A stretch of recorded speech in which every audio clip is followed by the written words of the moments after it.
Well, first things first, I want to thank you for stopping by and being a part of the podcast. Of course. Thanks for having me. Yeah, Appreciate of course. it. So the first thing I want to start with your background, childhood. How did you get into movies and what were some of those early inspirations? Yeah, for sure. So I grew up, born and raised in Anaheim. It's funny because from a very young age, I've always liked drawing, and that was always like my passion and my go-to. And I was always a very like shy, reserved kid, and so for me, that was always like my outlet to like be able to create and to express myself. And even from the beginning, like my parents, both who immigrated from Mexico to the U.S., they would just find these movies, VHSs to like entertain me and stuff. And that's where it all started, just watching Toy Story, Bugs Life, and then just like a lot of Cartoon Network shows, like Dexter, Samurai. Like for me, I was a huge like film and TV kid, and like that was kind of like my inspiration, kind of like what shaped me to be who I am. Just a bit about like my family background. So like I'm the oldest, and then I have a younger brother Victor, who you know as well from football, and then I have a younger sister Ariani. And then my two parents, both born and raised in Mexico. So like pretty much like being Mexican American was also like a big factor, and like like what shaped not just me being interested in film and storytelling, but also like being able to then at an older age being able to then apply my culture to that. And so that was always such a huge inspiration for me. But growing up, man, like I would always draw like during recess, and like I would do all these other things that like weren't necessarily social, but they kind of helped actually in a way kind of helped like me kind of break out of my shell, because whenever I draw something or share a story, that was where I was able to connect with people, and that was really cool. So I figured like I don't have to talk too much in order to make my point. I could just kind of show people what I can do, and then from there the conversation would start. But what else? But yeah, pretty much like born and raised in Anaheim, and I went to Danbrook Elementary, I went to Orangeview Junior High School, and then Western High School. So I am an alumni from the AUHSD.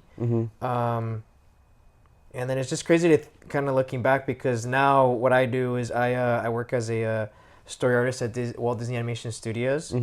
Pretty much as a story artist, or like you would say like somebody who, think of it as like being a comic book artist, but like you're taking that and doing it, putting it into movie form. Right. So that's pretty much what I do. But yeah, that's a bit about me. I just love telling stories and like being able to just connect with people through my storytelling. So yeah.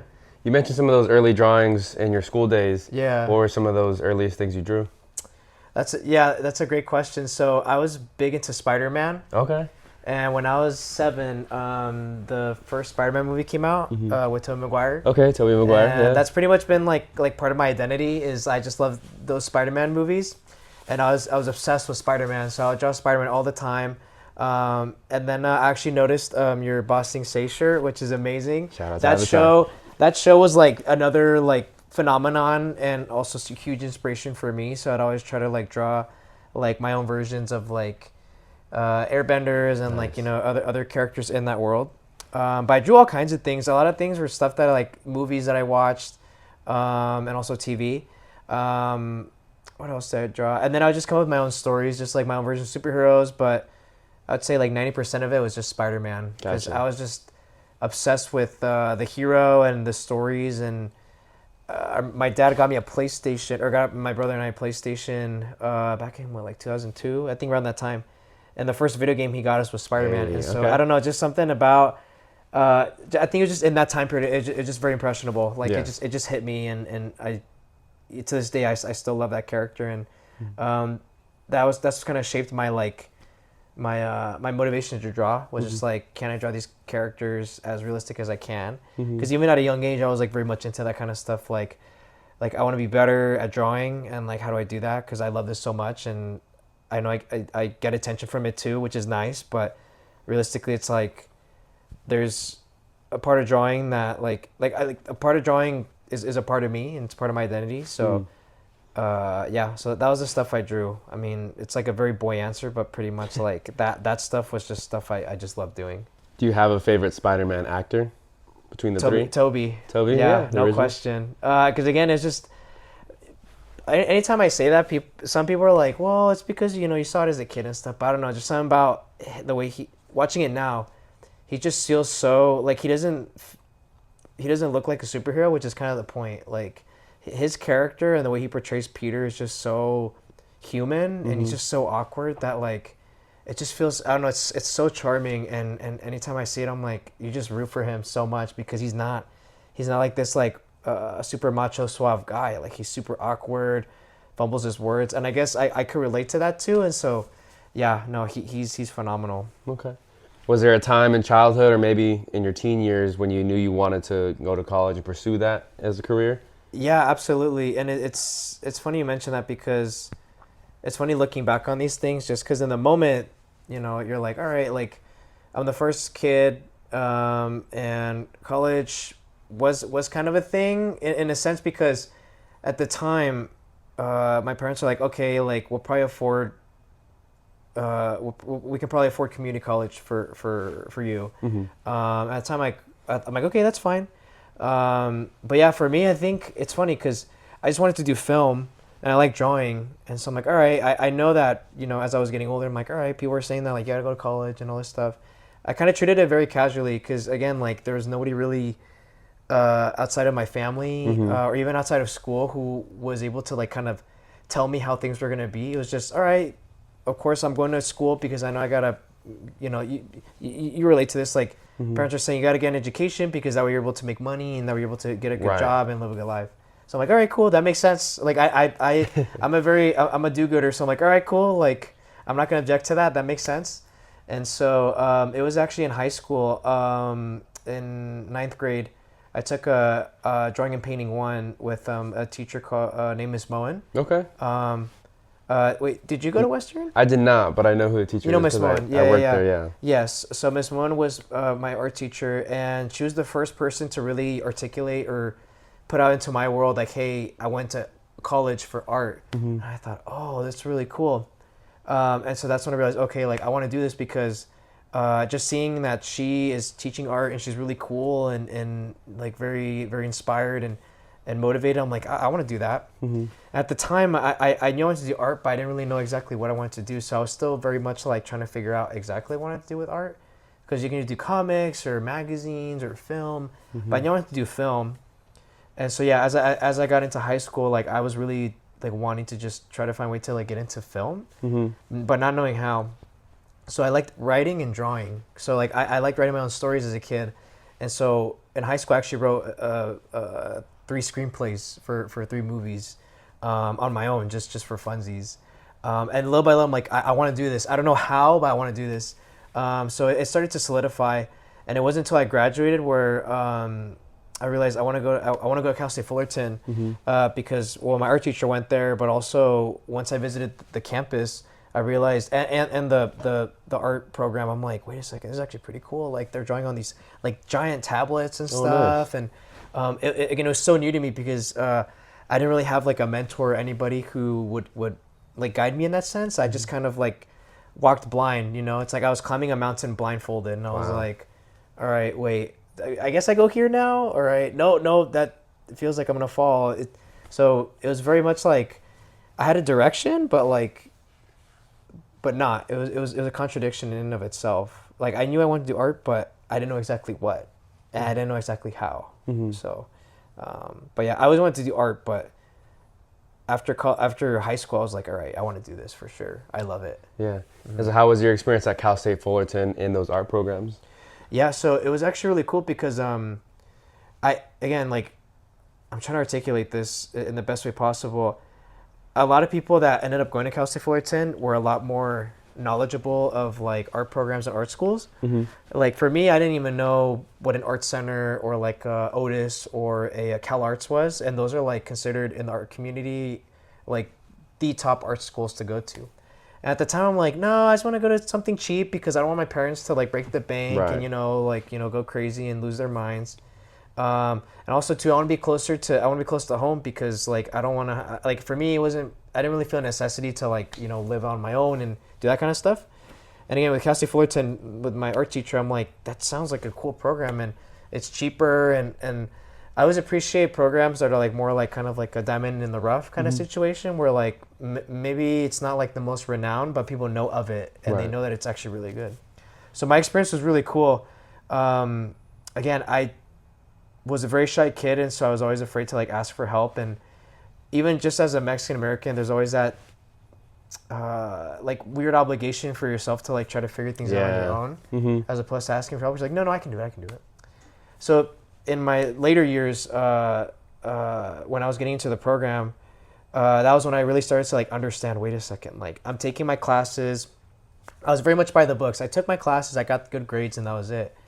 But something I didn't realize, or I didn't realize till late, was wait a sec, I need to really understand what my industry is. I'm taking these classes, I'm doing good in school, like I'm like doing good academically, but am I going to do good outside of that? Because it's a bubble. Like academia and like being in an academic institution is a bubble because you have a routine. You have like your whatever schedule you have, and then you go home and then you repeat it. So I realized, wait a sec, I don't even know how I like I want to do film, but I don't know how to do it. Like Right. I never really like went above and beyond that. So it wasn't until my 4th year of school where I took a class called animation pre-production, and even just to kind of gloss over the first years, like professors and everybody were great, but it was a public school, and so like or a public university, I mean, and so like the resources are more limited, and like class demand is very high, and so a lot of times like you can't get the classes you want. I was part of the honors program because again I was a nerd, and so still am, but like I was able to get the classes I wanted, but again I was shy. I never really asked for like help on like what classes to take and stuff, so I learned it very late. But once I started to understand how things worked, oh my god, like the classes I took in my like 4th and 5th year of school, they were like life changing because the professors I feel like really made it what it was, because there's two professors in particular that were very impactful for me. One is his name's Mike Dietz. He's the one that taught the pre-production class. Okay. That changed my life because up until that point I wanted to write and draw, but I'm like, wait, can I do both? I don't know if I can. And that's when I learned about storyboarding, which is essentially you take a script that's just written out, right? Just words on paper, but then you have to translate those words into images. And I'm like, wait a sec, you can do that? And again, I'm just like again climbing up this mountain blindfolded, and that was the first time I could actually peek through the blindfold and be like, wait a sec, wait, I can actually see where I'm going. Because before I'm like, should I do art? Should I do drawing? Or should I do writing? But I never bothered to like look up online like what kind of careers exist in film, but in art. But again, it's one of those things where like I just didn't bother to like look past that. I was like, okay, I'm told I got to do well in school, and for me it was a very different problem to have.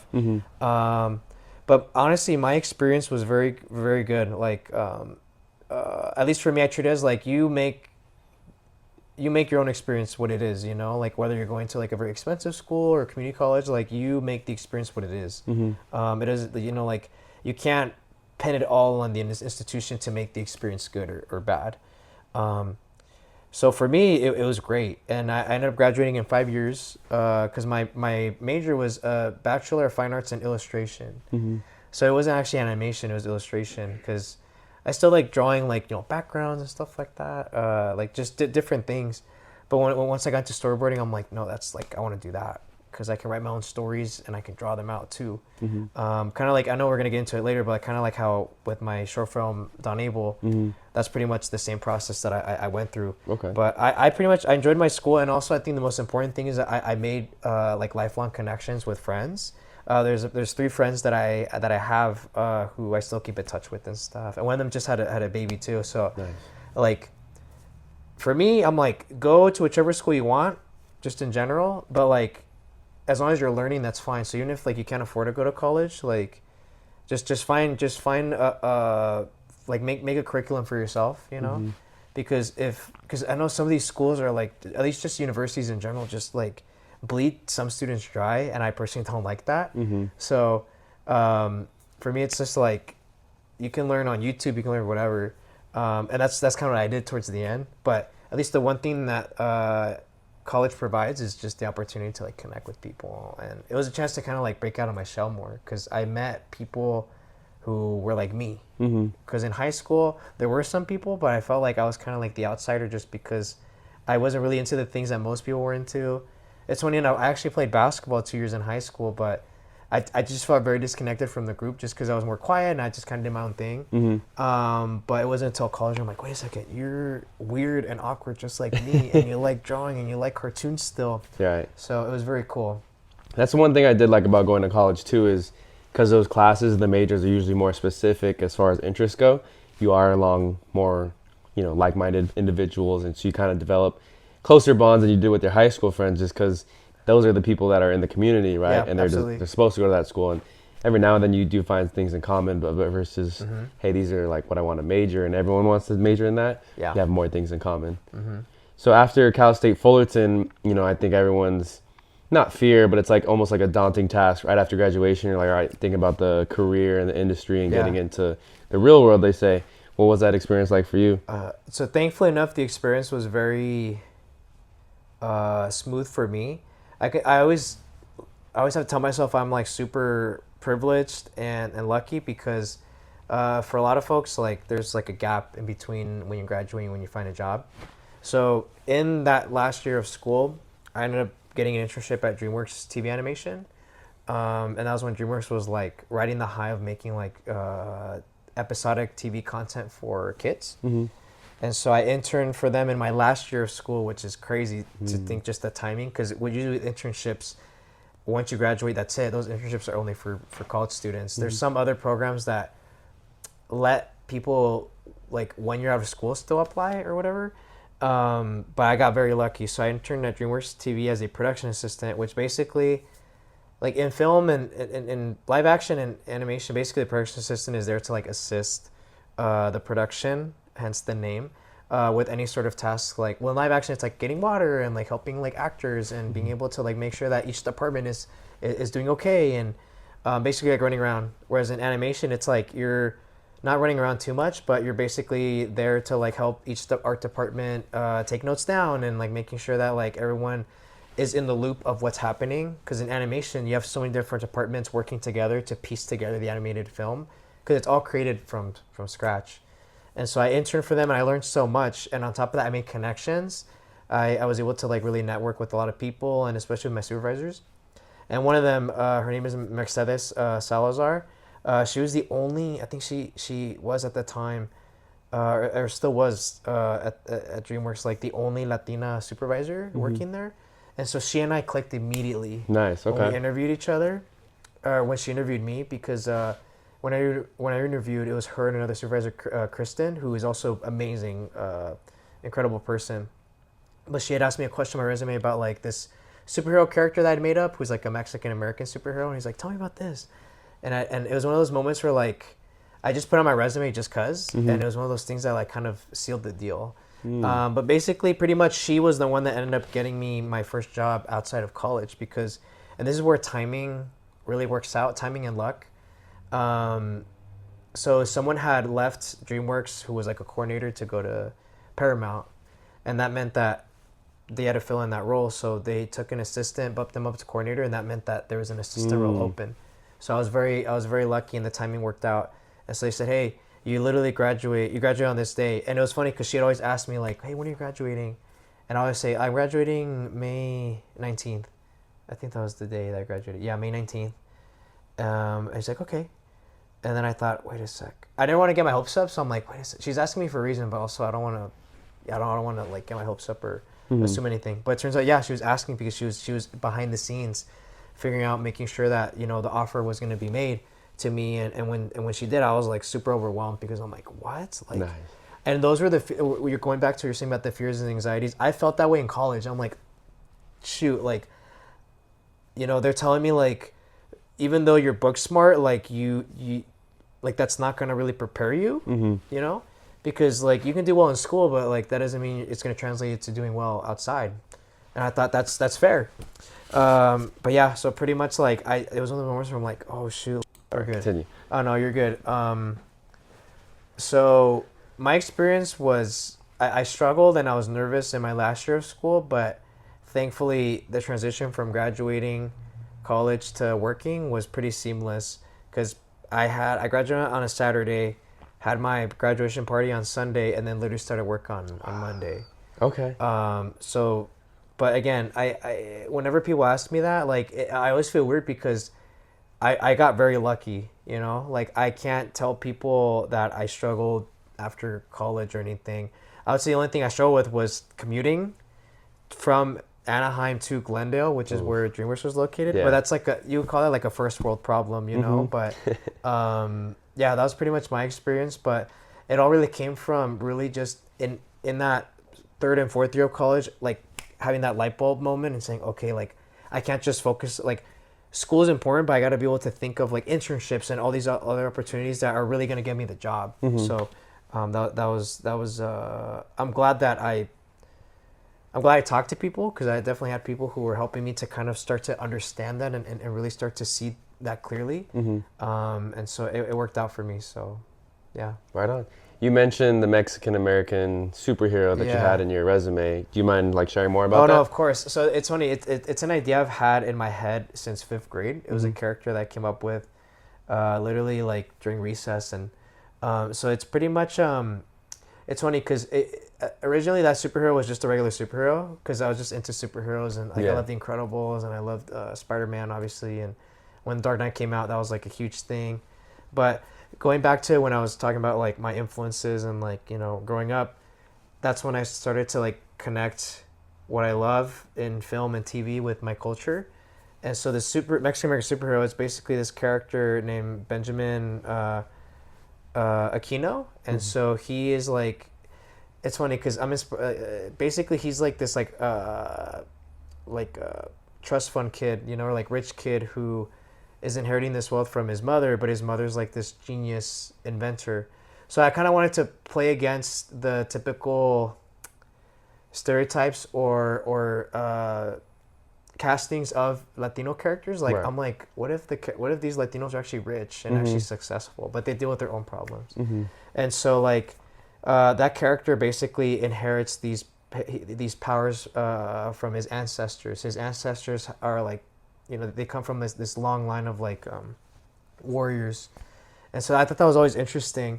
And so that was like kind of like the inception of the idea. Is like there's this character who he's this rich kid, but he has this like he doesn't know about his dad, and his mom immigrated from Mexico from this war. And so like I was always just interested in like these very iconic moments and situations that Latinos and even minorities deal with.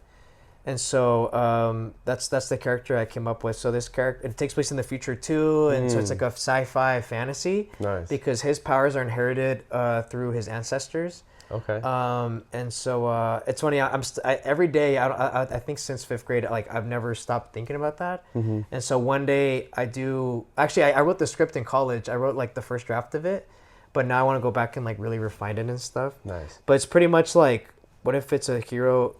It's like Blue Beetle, sort of, you know, which like Blue Beetle is like a Mexican American character, but like this is hopefully a little different, and it's like just my own take on like what I think is interesting about the genre, especially like you have a character like Ben who he deals with mental health issues. So like the fact that even though he's rich and he has all these things, his mom's so busy that like that's the thing that affects him. And also there's like something happened to him when he was younger that like he feels resentful for and stuff like that. So it's actually dealing with very real things that I feel like a lot of us as first generation students deal with like, you know, generational trauma, and also like just like different just different ways of thinking and different cultural beliefs, right? And also how we deal as Mexican Americans, how like we don't feel like we're Mexican enough, we don't feel like we're American enough. So it's taking those aspects of our own shared experience and applying it to this character, which I think is really cool.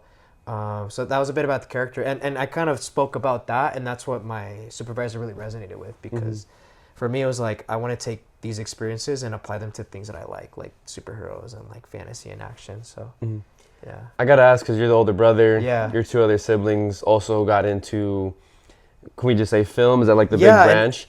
Did you help inspire that, or were they found it on their own? No, so I gave credit to Victor, my brother, because he pretty much kind of started this whole thing, like even just me being able to make this my short film.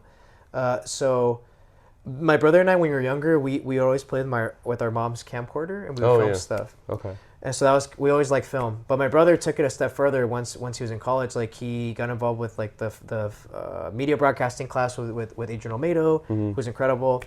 And then once my brother wanted to make his first short film called The Bookie, that's where kind of everything started, because I was doing animation, I was doing my own thing, and then Victor was, doing documentaries and stuff for Western football. And then he realized I want to he wanted to get into acting. So he was the one that kind of like brought us together, because once he wanted to do a short film, I got involved in like writing and like crafting story and helping him with that, and even other stuff, even like poster design and whatnot. And then our sister, who actually, she's not really into film, she's studying psychology Okay. at UCI, but she likes fashion, and so she thought it was fun to like be able to just involve ourselves. And it was cool that all three of us were able to like connect on that level. And so it was actually my brother who got us involved, and then he like knew a bunch of other people who were into film. One person likes cinematography. One person has an uncle who works for a production house, and so he brought all these people together, and that's how kind of all started. Nice. And so even with Don Abel, like obviously my brother acted in it, and then my sister did the wardrobe design. So it's just cool that like through my brother's motivation to make something for himself, kind of brought everyone else together. Okay. Yeah. One thing I want to ask too, because Yeah. I see Dan Book Drive Productions, I see Paracore Studios. Yeah. How did that all come about, if you don't mind sharing? No, that's a great question. So with the Bookie, but the Bookie was really what started off, because my brother was starting to recruit people. So he actually recruited two friends of his that he knew from high school, Nate, who who he also worked with on Tape Man, and then Josh Alvarez, who is a friend of theirs. And again, we just got lucky because they also happened to like film, and so he recruited them. And so Paracourt's Nate's like studio, and then MBF Productions is Josh's thing, and so that's how it came about. That collaboration was on the Bookie. And then my brother also recruited actually like at the time they're still in high school. Steven, Luke, and Cade. Those three were students at I think Kennedy. All of them were, or one of them was Cypress. I forget. But they were in the film academy, and so they're into film already. And so through that we just built our network. And so pretty much when you see those different logos, it's a representation of how it all started with the Bookie, and from there like. After the Bookie, we just kept working our own stuff. So like whether it's my brother's thing or Nate's thing or Josh's thing or Steven's thing, like we all pitch in to help each other out. But it all started from that, literally. Like my brother's like, I want to make a film. Let's bring people on. Nice. And then that's how I got to know them. And then they ended up obviously becoming my friends too. And they ended up helping me with my stuff. So yeah, it was really cool. It's very, very homegrown, which I feel like is really cool, because everyone that, worked on not just the Bookie, but other films after that, including Don Abel, they're all like from the OC, which is really cool. So that's how it started. Yeah, that's really dope. I like to think of, when I think of collectives, a lot of times I go back to music. So whether it was like Wu-Tang Clan or Odd Future was big when I was in high school. Of course. I think when I've been lucky to been part of different of your guys' films, I see that like where you guys all have your own projects, but you guys come together to help each other, and it feels very community based, and it's really dope because everyone has a little bit different taste or specialty or whatnot, but you guys all help each other. Of course. And like you said, it's like we're all trying to motivate each other, because everybody's goal is to get into film and want to be able to just make cool stuff. I think that's what it really comes down to, is like everybody wants to contribute to either their own vision or someone else's vision, to just be able to like make people feel that sense of satisfaction in knowing that they created something. And it's just really cool. And obviously like a lot of the folks like are very young still. And so just seeing that energy and passion is really cool, because you want that. I feel like everyone benefits from being able to help each other on stuff. Yeah. So can you share what your role was in the Bookie and some of the other films that you helped out before Don Abel? Absolutely. Yeah, no, that's a great question. So on the Bookie, so my brother came up with this character named Polly. And actually stemmed from a character that he had helped create when he was at VaynerMedia, which is Gary Vaynerchuk's advertising or digital marketing or advertising marketing company. And so he was doing that, and then he took that character and made it his own. So I just helped them with story because my job, at least when I was at, I think at the time I was at Disney, I was starting off, just understanding storytelling and story structure, like what makes a story interesting, what makes it compelling, and breaking it down. So I helped them like structure the story, right? So like Polly the bookie originally was just this like bookie character who has like this New Jersey accent. Like, what you doing? Like, what you talking about? What's the matter with you? That kind of thing. And my job when I helped them was like, let's try to make this character feel more fleshed out. Like, not just let's not make him stereotypical. So on the outside, we can say on the outside he has this persona of like this tough guy, this tough macho guy, but deep down, and it's a comedy too. So like, but also how can we make it feel sincere? Like his dad got run over because his dad was on a phone, like on a smartphone. Yeah. And so for him, it's like, no, like I'm going old school. Like I'm only using a flip phone and that kind of stuff. So I was like, what can we do to try to make these funny things make sense? Yeah. And so I helped him with that. And like eventually finding that arc of like Paulie wants to live in the past because he feels like he's obligated to help his dad. But then it's not until he gets his own cousin kidnapped and stuff by a rival bookie group that he has to realize, wait a second, I have to like be able to get rid of this because otherwise I'm putting my own family in danger, including myself. So that was the one thing where it's like, this is a silly comedy, but like there's something deeper there that we can explore. The idea of like being able to of thinking that living in the past is what's gonna give you that satisfaction, but realistically it's like times move on, you know, and you have to move on yourself. And so I helped him with that. And then he did another one called Nightmare on Turf Street, which is like a short one. Also, that one I also helped him with a little bit, but that one I was just like more like actually I acted in it. I helped him. Nice. I was the night mower character who was like a ripoff of like Freddy Krueger and like those characters. Yeah. But it was so fun to work on. It was very cool. And then eventually for me, I'm like, I just want to help out people in the crew as much as possible. So then after that, Nate did Infidelity, which was like his first short. I acted in that one. And then after that, then he did Tape Man, and then that one I helped him co-write it because at least for me, when I read the script, I'm like, there's something there I feel like we can tap into again, because I love, for me at least, my goal in writing stories is like, we've seen everything, right? There really isn't anything original, but how can we take an idea that's existed but make it our own? Right. And so with Tape Man, I helped them co-write it, and then of course, you know, after the movie's done, I've helped with making posters and like just helping to like elevate the production value through that. And so, yeah, that's pretty much what I've done. I'm trying to think what else. And then my brother was doing these acting reels, and so that was where I actually jumped in, you know, as my first go at directing. So I directed one little short where he's acting serious in the rain. That was like a minute. And then there's one called The Spy Scene, which I helped direct in like a shipping container, which is really cool. And then that was it. That was pretty much the extent of what I had done. And then pretty much about a year ago, after Tape Man, that's when my brother's like, I want to play a secret agent. And then he had pitched me the idea, and I'm like, you got nothing else. Like I don't really know. I don't know if I want to do this. And then pretty much, and I mentioned this in the showcase that we had. Like literally a week later, I saw a trailer for a movie called Black Dynamite. Where basically it was a movie that was made to look like a 70s movie, and it was meant to be silly and making fun of like the tropes and the way that those movies ran and functioned. I'm like, oh, that's it. That's what I want to do. So that pretty much leads us into like a year ago, where the idea of like my short film Don Abel came about. But pretty much I'm not picky with what I do. Like if I help as a PA, I've done that.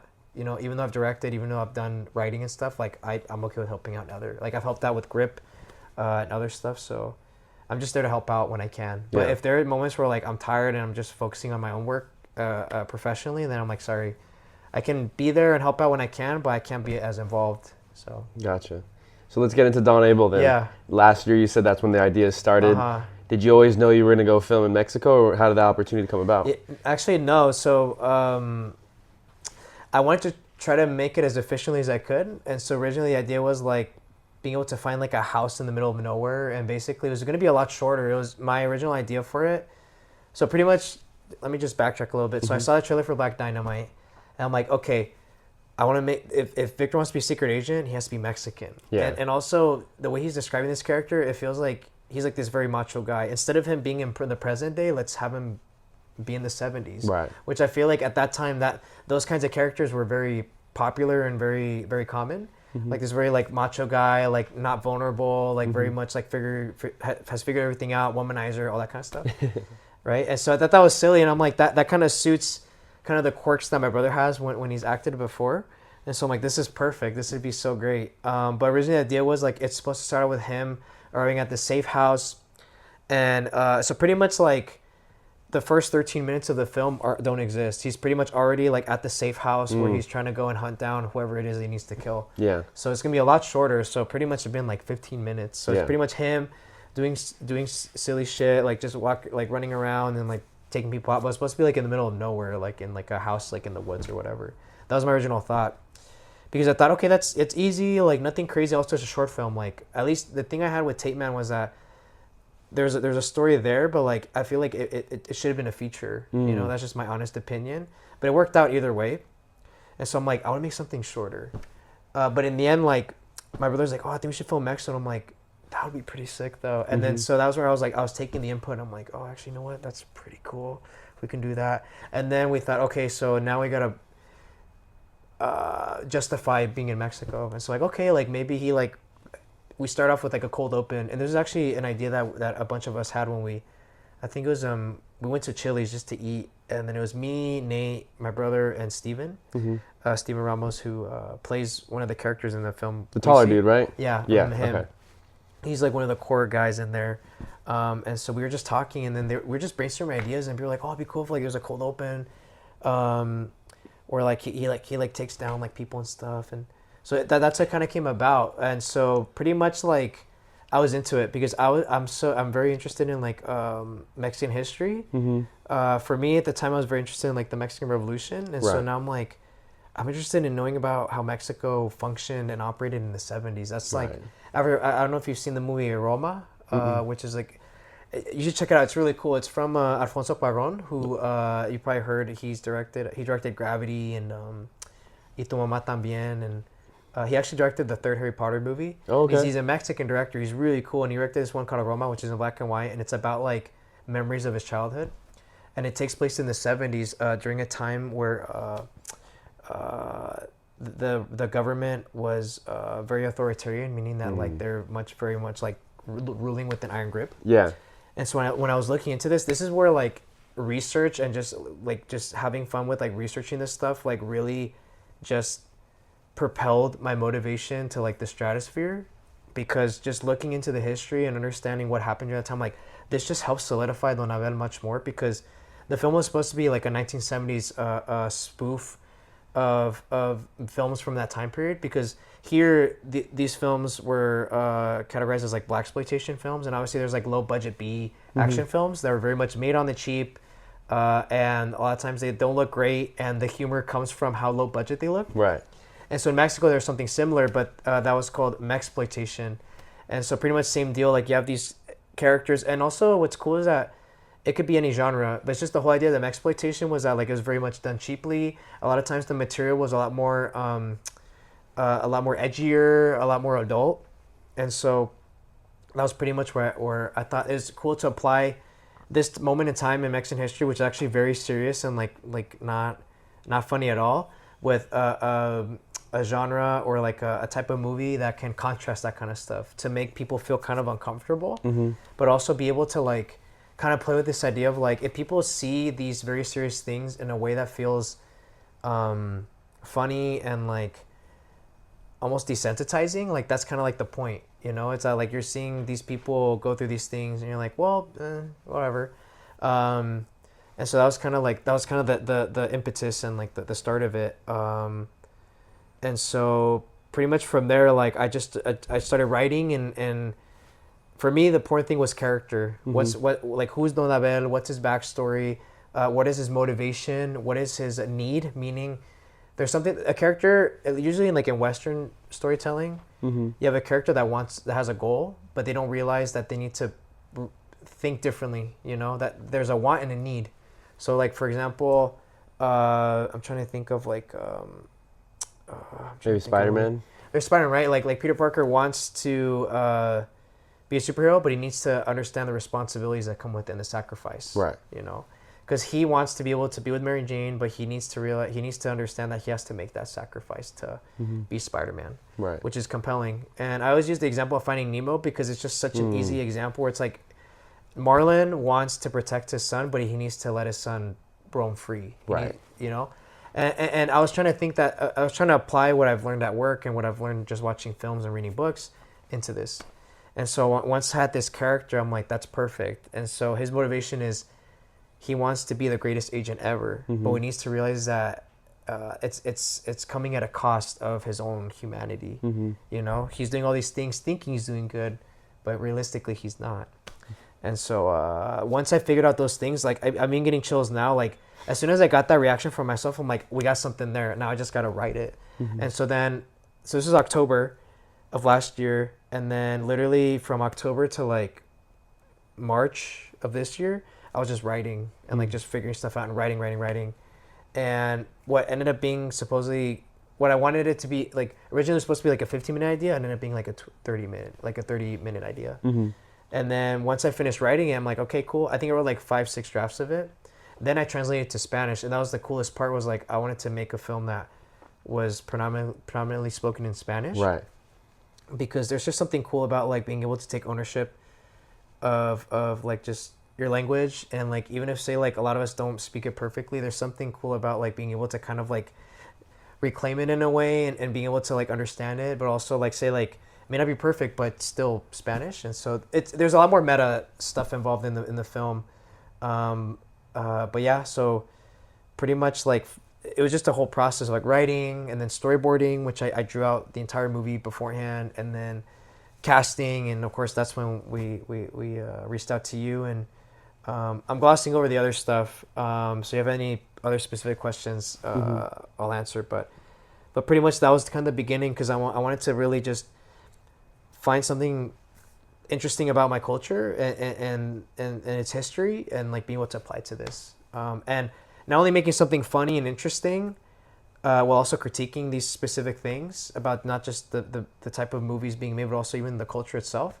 Trying to find something deeper, because that's always my goal. It's like, I don't know if you've seen Shaun of the Dead.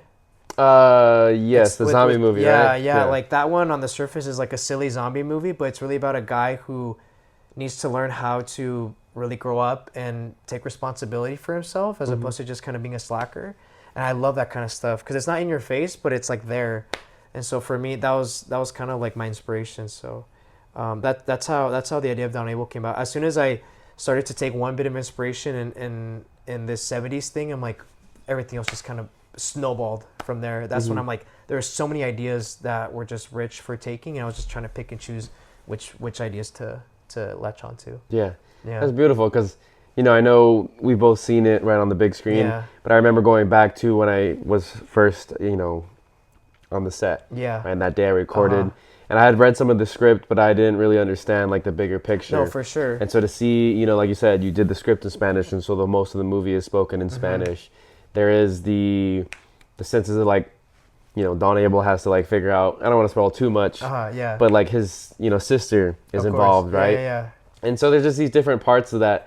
I really liked how well put together it was, how you can hear all the influences that you had, but you also put your own little twist in it. Yeah, exactly. And it was really beautiful. Like you said earlier too, taking ownership in your own language. Yeah. I think that's really cool, because how many Mexican-American directors, actors, and just people in film are around doing some stuff like that. Yeah, even absolutely. And I thought that was like really well executed. So I just want to give you props for that. For sure. No, I appreciate it, and I appreciate you saying that. That means a lot, because going back to when I was talking about like me being growing up as a kid, and letting my art kind of like be my way of speaking and being able to share my voice.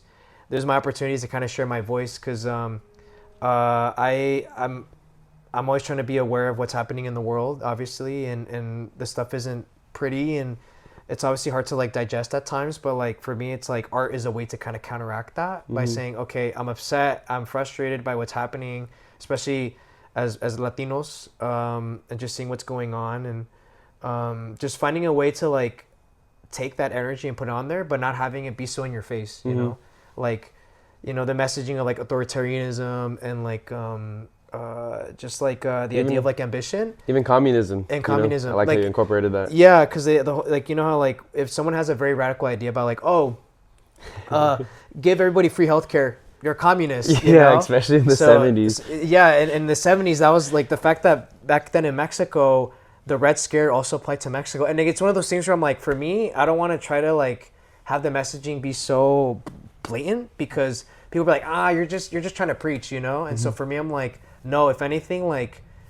this stuff actually did happen, but unfortunately, this stuff mirrors what's happening now. But I'm not trying to like force it in. It's like pretty much this idea of communism and these communists and this government who disguises agents as college students. That all happened in that moment. You know, it's just those things feel universal because of just how history works.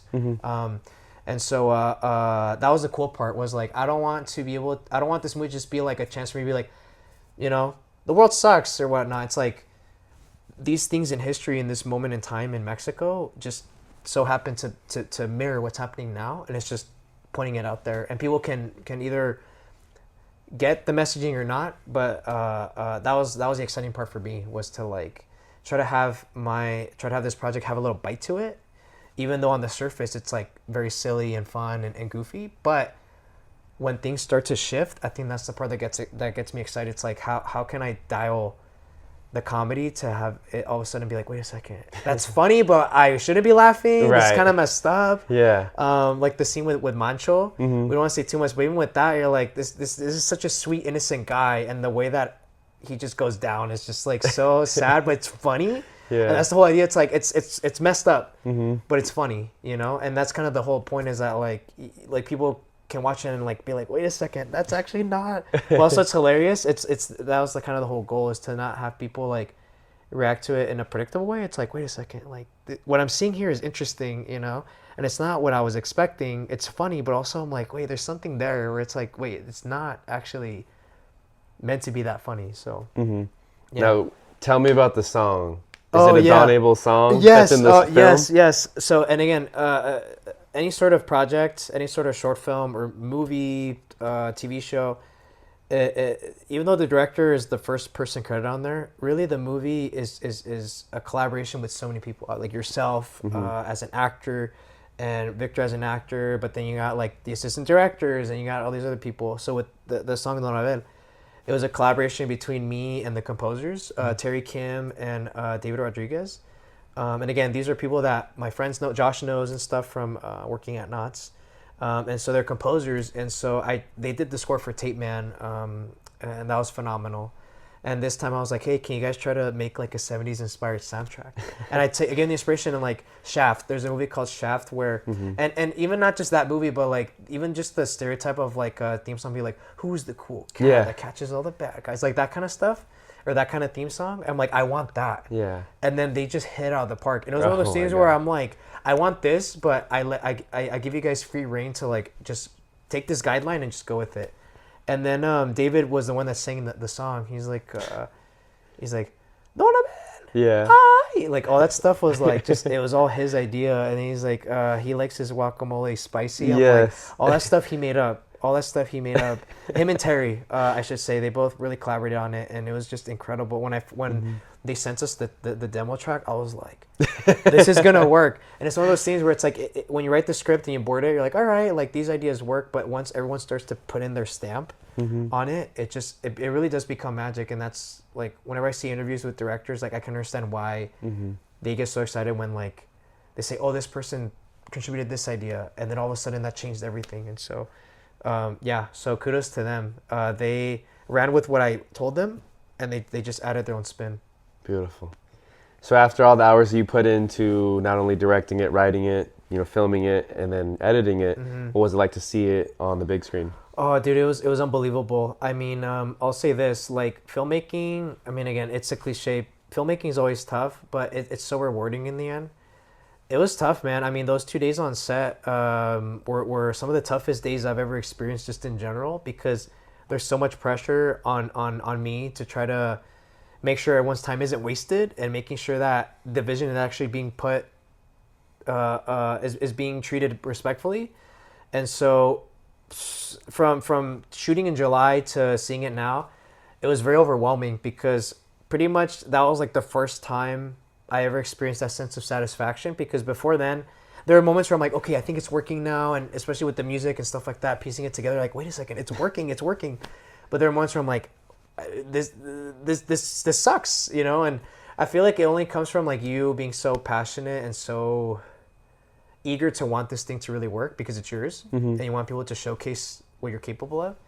But seeing it on screen, dude, I gotta tell you, it was probably one of the best days of my life, just because I never felt that before, where putting something that I did out there to people, and the fact that they responded the way that they did was just unbelievable. Like, because my thought was like, I don't know if it's funny. Like, I don't know if like, because I've always been insecure about like how about myself, and you know, like growing up, like not being funny and like all these other things, like very much like being very hard on myself. And so I'm like, I don't know, maybe this is funny to me, but to anyone else, I don't know. But from the very from the very first minute, like just the amount of laughs that came about, literally just from like the sign to Victor's reveal at the beginning, like all these little things, to even just the title. I'm like, wait a sec, I think we got something here. And dude, it was incredible. Like there were moments where I was feeling emotional in like a good way, because I'm like, oh my god, like this is pretty much what I was hoping for, and then some. Like, dude, I wasn't expecting it to be like that big of a response, where like people were just laughing the entire time, and you know, and like even just like responding to the stuff towards the end too. It was very overwhelming, and it was awesome. Like like it really makes you realize, okay, all right, I can see why you get hooked, and I can see why, like, you know, it definitely feels gratifying, because you know all the pieces, right? So like even just from shooting, okay, let's do another take, like that just feels so different to then seeing it, because when you piece it together, it's so satisfying. Like all the work that you put into it, like you definitely feel all those emotions hit you at once. You're like, I did that, like, and also all these other people made this happen. So it was incredible. It was just I still think about it. I recorded reactions of people during certain parts, so I keep that with me. So whenever like I'm feeling down, I just play that. I'm like, I freaking did that. You did that, yeah. That's beautiful. Yeah. So what's next for Don Abel, the movie, but also you yourself? Yeah. So next, right now, actually, we're still waiting on a bit more of music from Terry. They actually had a really cool idea at the beginning that they wanted to incorporate, where in between the theme songs, the theme song that's playing at the beginning, they want to mix it in with novela music. Oh, okay. Which there's a scene where the mom's yelling at them because they're interrupting her novela. So there's actually gonna be like novela music playing in the background. Okay. So that's it. We're just waiting on music, but then afterwards we're gonna submit to film festivals. Okay. We're gonna try to submit to bigger ones like Santa Monica Film Festival, Newport Beach Film Festival, like Santa Barbara Film Festival, Tribeca, Brooklyn Film Festival. We're trying to submit to like the bigger film festivals, and hope that at least I can get to some of those, so we can be able to like showcase our project. And the whole point of the film festival circuit is to try to see if hopefully agents or producers who go to these things take notice of a specific film and say, oh, this is interesting, let's chat with this person, because the short films are like little teasers for what may be more. Right. So that's what's happening. So we're planning on applying to film festivals at the end of, or towards the end of October, November, and then into next year. So the unfortunate thing is that people won't be able to see Don Abel online, but if, say, like there's a film festival nearby that people want to go to, then that's the way that they can be able to watch it. As for me, I want to keep making more stuff. So like right now I'm kind of on a bit of a break, just because filmmaking and just doing everything for about a year, it was a lot of work, but obviously very rewarding work. So I'm just taking a break, and then hopefully in the next year, at the beginning of next year, I can just start to make more short films. This time I want to focus more on a drama, like an action drama, like nothing like this, just to try to play with the different genre, and then just keep making more short films, man. I'm hooked. So like I still have my job at Disney, just doing my storyboards, but I also want to continue to get better at live action filmmaking, because there are definitely a lot of mistakes I made, a lot of things that were new to me, and so I'm ready to really just tackle that and really just like, you know, come in, you know, better than ever on the next one. So yeah, that's what's coming up. But at this point, this first one really set the tone, and I'm like, I'm ready to make more. That's beautiful. Yeah. It goes without saying, you know, I wish the film best of luck too, but Yeah. I wish you the best of luck in your journey as well. And I know we'll still be around. But the one reason I like to have people like yourself on the podcast because the movie was inspiring me, and I enjoy hearing the people's process of people who do inspiring things, whether it's Ronnie who owns the shop, Yeah, and these absolutely. other people that I've had on, where it's the coach or people in music, Of you know, course. yourself in film.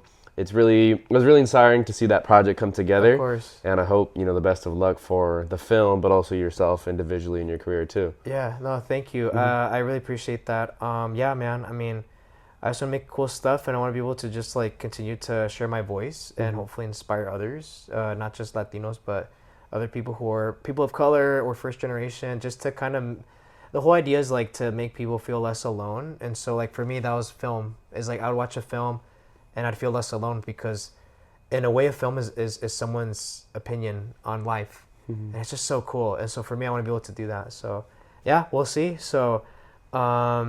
Hopefully Don Abel does well, but if not, if anything, I'm still proud of the project, and you know, it's just on to the next one. You know, each short film I want to learn something and just go from there. Beautiful.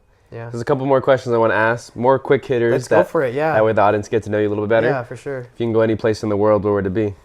Oh my God. I went to Japan, so that would be like that would have been my first choice. But another one would be it's a basic answer, but Italy. Okay. That'd be pretty cool. Anywhere in particular? Ooh, the Colosseum. Okay.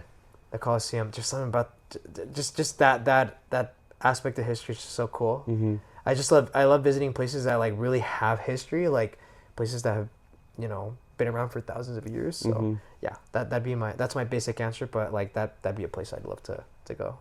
What's if you could be reincarnated to any animal, what would it be? Oh, that's a great one. That's a good one. Shoot, that's hard.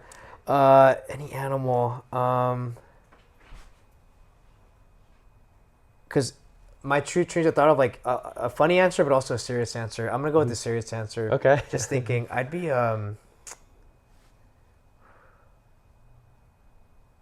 Oh man, it's tough because I feel like I'd be fine with almost any animal, but like for me, I'd be I don't know, for some reason like a hippo, just lying in the water. Okay, yeah. And then, you know, just mind my own business. Yeah.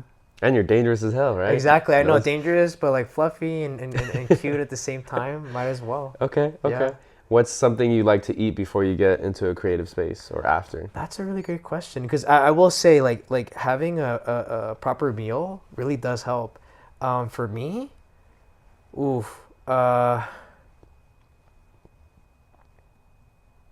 to think. For me, I gotta go with some good tacos, man. Like that's just I feel like for me, or even just like a carne asada, you know, just having like a carne asada, just having a nice meal, like carne asada with some beans, rice, all that stuff, tortilla. That gets me going. Okay. Yeah. Beautiful. If you could talk to any, let's say 3 people, dead or alive, who would you want to talk to? Ooh, my film bro is saying Alfred Hitchcock, because I just want to like understand like how he directs.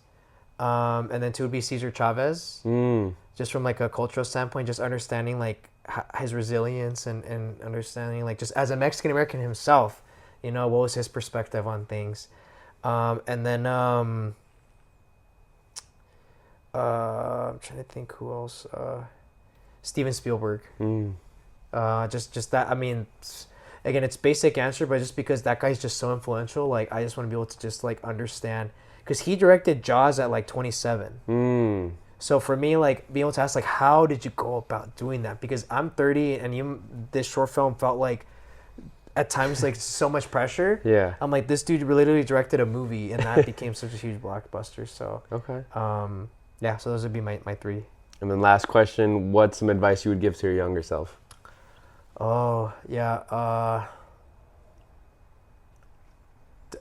Yeah, I'd say like just don't be afraid to show people who, like don't be afraid to show people your true self.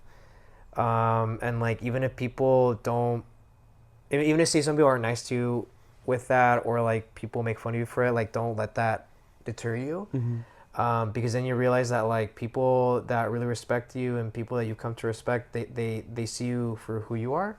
as opposed to trying to fit a mold and trying to fit an image, you know, that you feel like people will be impressed by. And just to add on to that too, just try not to compare yourself to other people. It's very easy to do so, especially because you want to be able to achieve or feel what those people are feeling. But just being able to say, like, you're on your own path.